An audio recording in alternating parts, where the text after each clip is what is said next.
फर्जी आधार कार्ड के मामले में जेल गए सपा पार्षद मुन्ना मालिक के समर्थन में लखनऊ से आया प्रतिनिधिमंडल। मथुरा के समाजवादी पार्टी पार्षद मुन्ना मालिक व अन्य 2 साथियों को जेल भेजे जाने के बाद में राष्ट्रीय अध्यक्ष अखिलेश यादव के आह्वान पर लखनऊ से एक प्रतिनिधिमंडल सपा पार्षद मुन्ना मालिक के समर्थन में मथुरा भेजा गया। आपको बता दें कि प्रतिनिधिमंडल के द्वारा मथुरा जिलाधिकारी से मिलकर उनको अवगत कराया गया कि सपा पार्षद निर्दोष है, उसको पुलिस के द्वारा झूठा फंसाया जा रहा है। उनके द्वारा कहा गया कि पुलिस के द्वारा उनके साथ मारपीट की गई और उसके हाथ में फ्रैक्चर भी हो गया। इस पर गैंगस्टर जैसी धाराओं का मन बनाया जा रहा है, जो कि न्याय उचित नहीं है। देखिए आवाज न्यूज की खास रिपोर्ट। भारतीय जनता पार्टी में कोई नया काम नहीं। अगर विक्टिम या कोई पॉलिटिशियन या कोई विपक्ष का नेता अधिकारियों की मनमानी या सांप्रदायिक नफरत के खिलाफ बात उठाता तो उसे फर्जी केसों में फंसा के बेचने का काम भारतीय जनता पार्टी के अधिकारी कर रहे हैं। अब आप देखिए, इस केस में दलित और मुस्लिमों को जेल भेजा गया।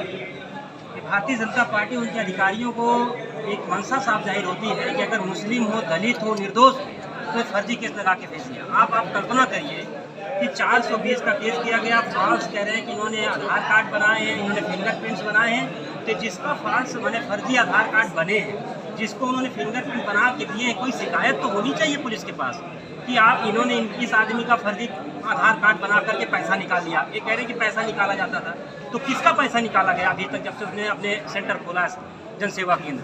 और जन सेवा केंद्र उसने खोला है तो पूरी तरह से ऑथराइज पर्सन है। तो पुलिस सबसे पहले उसके पास दुकान में कोई फ़ोन आता, वो कहते हैं कि आप मुझे ये क्लोन फिंगरप्रिंट्स बना दीजिए। उन्होंने मना कर दिया। उसने हॉट टॉक की। उस व्यक्ति का संबंध, जो इस पर तीसरा व्यक्ति खेल रहा है, उसका संबंध एसओजी की किसी व्यक्ति से है। और वो इसमें मुन्ना मलिक जी, क्योंकि हमारे पार्टी के नेता हैं और बड़े अंतरों से उन्होंने सभासद जीती और मुसलमान समाज से आते हैं, वो माइनॉरिटी समाज के आते हैं। तो भारतीय जनता पार्टी और उनके अधिकारियों के मंशा है कि जो भी मुस्लिम नेता नौजवान हो, चाहे आप आदरणीय आजम साहब का केस देख लीजिए, चाहे इरफान सोलंकी के देखिए, देश में तमाम पुलिस एट्रोसिटी की घटनाएं आप लोग जानते हैं, आप पत्रकार लोग हैं, कि कैसे दलितों और मुसलमानों को जेल के अंदर मारा जा रहा है, थाने के अंदर मार के उनकी जान ली जा रही है। अगर आपको घटना याद हो, चाहे तमाम घटनाएं, सैकड़ों घटनाएं, कानपुर की घटना याद हो, हाथरस की घटना याद हो, चाहे गोरखपुर की घटना याद हो, ये सैकड़ों घटनाएं हैं कि इस समय भारतीय जनता पार्टी की सरकार में मुसलमानों और दलितों पे अन्याय और अत्याचार लगातार जारी है। इस मथुरा घटना को लेकर अगर न्याय नहीं मिला तो पार्टी की क्या आगे? देखिए, समाजवादी पार्टी के राष्ट्रीय अध्यक्ष माननीय अखिलेश यादव जी और समाजवादी पार्टी के सारे नेता, जब भी जिस तरह पूरा उत्तर प्रदेश घटना हो रही है और मथुरा की घटना, इसको लेकर समाजवादी पार्टी का डेलीगेशन आया है। हम लोगों ने जिलाधिकारी महोदय से मिलकर के अपनी पूरी बात रखी है और उन्होंने आश्वासन दिया है, आश्वस्त किया है कि ये किसी के साथ अन्याय नहीं होगा। और हम लोग ये मांग करते हैं कि उनके साथ न्याय होना चाहिए। दोषी पुलिस अधिकारियों के खिलाफ, अब आप कल्पना करिए कि जो वहाँ के एसओजी टीम के प्रभारी हैं अभय शर्मा, वो उनको मुल्ला कटमुल्ला और ऐसी अपशब्द भाषा का प्रयोग करते हैं। एक पब्लिक सर्वेंट के मुंह से अच्छा नहीं लगता है। उनको रात भर मारा गया, प्रताड़ित किया, उनका हाथ तोड़ दिया गया। रवि दिवाकर को जाति सूचक शब्दों से कहा गया कि तुम साले चमार धोबी, कैसे तुमने जन सेवा केंद्र खोल लिया। ये अधिकारियों के शब्द हैं। अभी हम लोग मुन्ना मलिक से मिलके आ रहे हैं, रवि दिवाकर जी से मिलके आ रहे हैं, कमरुद्दीन जी से मिलके आ रहे हैं। जिस तरह उनको पीटा गया, मारा गया, जो अन्याय हुआ, आप समझिए कि अगर पुलिस को अगर उससे कोई फॉल्स केस है तो आप FIR करिए। आपने 22 तारीख को उठाया, 24 तारीख को आप पेश करें, 2 रात उनको रखे, 6 लोगों, घर के लोगों को आपने जेल में डाल दिया। उनको धमकी दे रहे हैं हम वो गैंगस्टर लगाएंगे, घर गिराएंगे।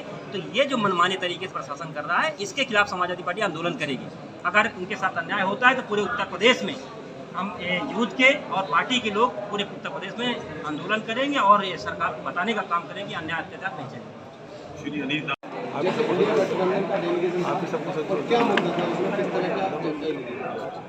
देखिए, जो डेलीगेशन है उसके अंदर हमारे यूथ ब्रिगेड के प्रदेश अध्यक्ष अनिल राजा साहब, हमारे जिलाध्यक्ष, हमारे महानगर अध्यक्ष, हमारे एडवोकेट तनवीर साहब, हमारे जो और कांग्रेस के जिलाध्यक्ष, कांग्रेस के पूर्व विधायक जी और हमारे लोकदल के जिलाध्यक्ष, ये सभी लोगों का एक डेलीगेशन था। और जो यहाँ पर घटना हुई, हमारे सभासद के दल के नेता मुन्ना मलिक जी ने फर्जी केस के अंदर बढ़ाकर पुलिस ने जाति के साथ जेल भेजा है। उसी संबंध में उच्च अधिकारियों से वार्ता करने के लिए राष्ट्रीय अध्यक्ष जी के निर्देश पर हम सब लोग यहाँ पर आए।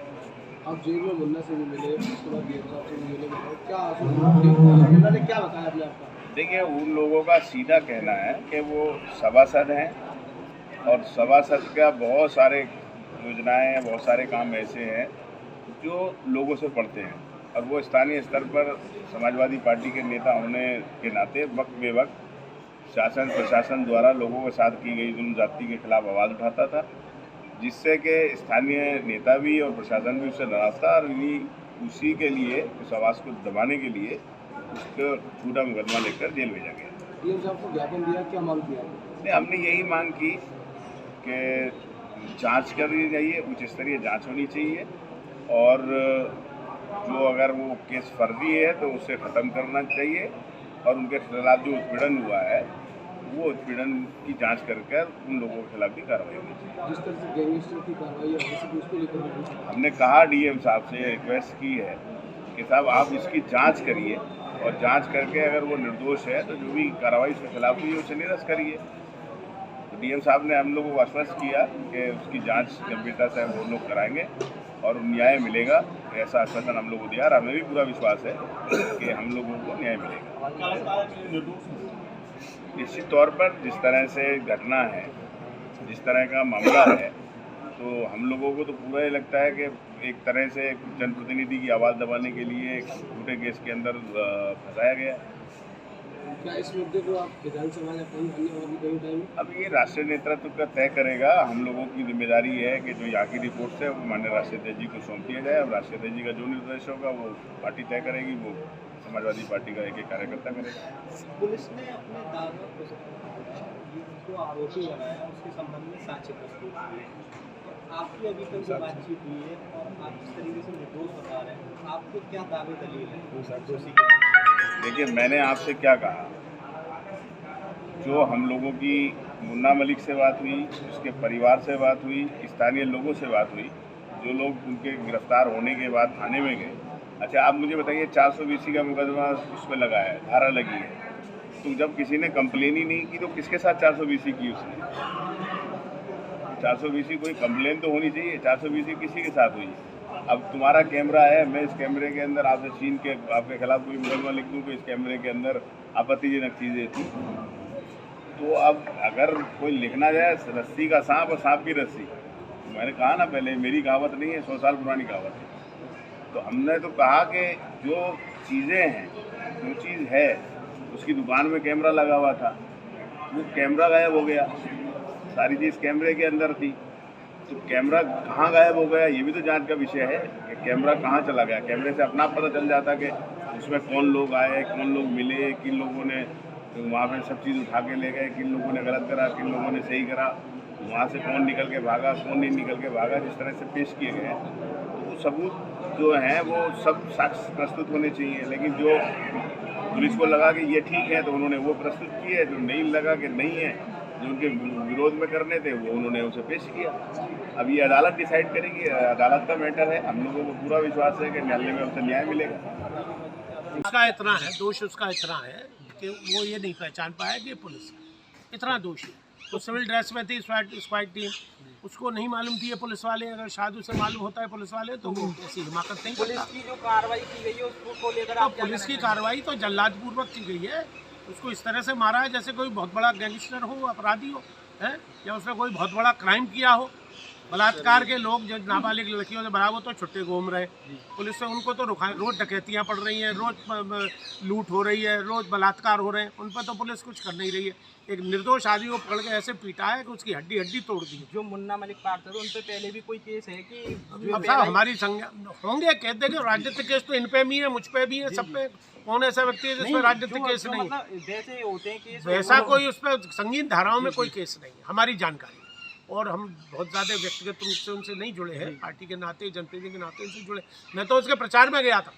मैं तो जब मेयर का चुनाव चल रहा था तो वहाँ मेयर के लिए भी वोट मांगने गया था और उसके लिए भी वोट मांगे। शाहबुद्दीन ट्रॉली वाले मुझसे लड़ने आ गए, तो मेरे लड़के का, फिर मुझे मालूम ही नहीं था उनका लड़का इसके सामने लड़ रहा है। तो मैंने तो उसको जताने में मदद की है, क्योंकि हमारे समाज के काफ़ी लोग उस गली में रहते हैं, हैंडपम्प वाली गली में। तो मैं प्रचार में गया तो मैंने अनाया, चूँकि समाजवादी का भाई हमारा लोकदल का समाजवादी अब तो इंडिया हो गया, लेकिन हमारा तो पैक्ट था ही, तो हम तो उसके लिए मदद करके आए। तो मेरे को नहीं मालूम था ये अपराधी है आदमी, नहीं तो हम काहे को जाते। वो है ही नहीं, वो तो जनता की सेवा, और वो तो उसे रवि को बचाने आया है, जो जन सेवक केंद्र में काम रवि धोबी समाज का है, रजक समाज का, उसको बचाने आया। उसे पीट रहे थे वो, किसी ने शिकायत कर दी तो बचाने का ये दंड मिला उसको। हो सकता है उसने एक आध हाथ मार दिया हो, मैं ये नहीं कह, उसे ये नहीं मालूम थी ये पुलिस वाले। वो स्थानीय पार्षद के नाते उसको बचाने